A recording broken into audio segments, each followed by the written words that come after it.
한 주간 재계 수장들의 일거수일투족을 들여다보는 CEO 풍양계입니다. 오늘 이 시간에는 맥주 시장 1위 탈환을 노리는 김인규 하이트진로 사장과 또 사회 공헌 사업에 본격적으로 나선 신동빈 롯데그룹 회장 등을 남현호 노은재 기자가 살펴봤습니다.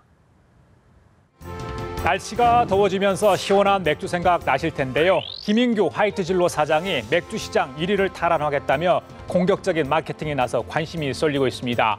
김 사장이 내놓은 카드는 알코올 도수 4.3도에 부드러운 목넘김을 강조한 올류 화이트와 이 절정의 인기를 구가 중인 배우 송중기가 등장한 맥주 광고인데요. 김 대표의 각오 직접 들어보시겠습니다.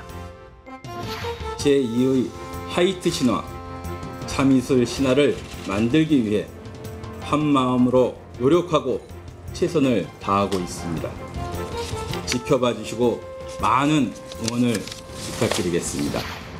1989년 하이트진로에 입사한 김 사장은 빼어난 영업력을 인정받아 입사 22년 만인 2011년 대표이사 사장에 올랐습니다. 하이트진로가 8년 뒤면 창사 100주년을 맞는다고 하는데요. 주류 업계에 경이로운 족적을 남길 수 있을지 주목됩니다. 최근 가습기 살균제 사건에 국민적 공분이 일고 있는데요. 자체 브랜드 상품으로 살균제를 판매한 유통업체 CEO들이 잇따라 고개를 숙였습니다. 먼저 사과한 곳은 롯데마트입니다.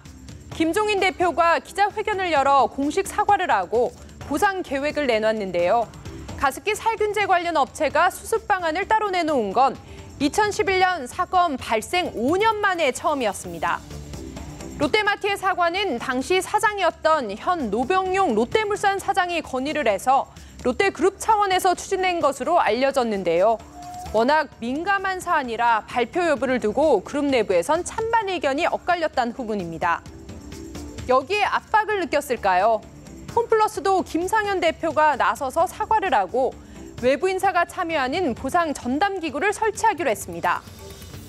김 대표는 취임 4개월 만에 전임 CEO들이 벌여놓은 일로 고개를 숙였습니다. 이들 업체는 검찰 조사를 앞두고서야 사과를 하고 보상을 약속했다는 비난에 직면했는데요. 정말 진정성이 담겼는지는 앞으로 두고 보면 알 수 있겠죠. 지난달 주총에서 그룹 내 입지를 확고히 다진 신동빈 롯데그룹 회장이 다음 달 발족하는 그룹 사회공헌위원회 위원장을 맡게 됐습니다. 롯데의 사회공헌 활동 관련 최고 의사결정기구가 될 사회공헌위원회는 신 회장을 비롯해 그룹 사장급 인사 3명의 내부위원과 학계, 법조계 전문가 3명 등 모두 7명으로 구성된다고 합니다. 신 회장은 앞서 지난해 8월 형 신동주 전 롯데홀딩스 회장과의 경영권 분쟁과 관련한 사과와 기자회견에서 사회공헌과 사회적 책임 프로그램을 확대하겠다고 밝혔는데요. 이 위원회 발족은 그 일환으로 보입니다. 그런 맥락에서 앞서 전해드린 가습기 살균제 피해 보상 기자회견도 신 회장의 최종 지시가 있었다고 봐야 되지 않을까 싶습니다. 이번 주 재계 최대 이슈는 해운업계의 구조조정이었습니다. 그런데 좌초위기에 놓인 한진해운과 현대상선 닮은 점이 한두 개가 아닌데요. 그중 하나가 두 기업 모두 남편과 사별한 여성 총수가 이끌었던 겁니다. 남성의 전유물이었던 해운업계의 여성 CEO는 낯선 풍경이었는데요. 현정은 현대그룹 회장은 2003년 남편 정몽원 회장이 갑자기 세상을 뜨면서 경영을 맡았습니다. 최은영 유수홀딩스 회장도 2006년 남편 조수호 회장과 사별을 하고 2007년부터 한진해운 경영에 뛰어들었습니다. 최 회장은 최연열 전 NK그룹 회장과 신격호 롯데그룹 총괄 회장의 여동생인 신정숙 씨의 장녀인데요. 회사가 경영난을 겪자 2014년 시아주번인 조양호 한진그룹 회장에게 회사를 넘겼습니다.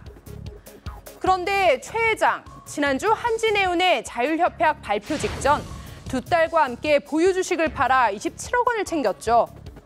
이 도덕성 논란에 금융당국이 나서 법 위반 여부 조사에 들어갔습니다.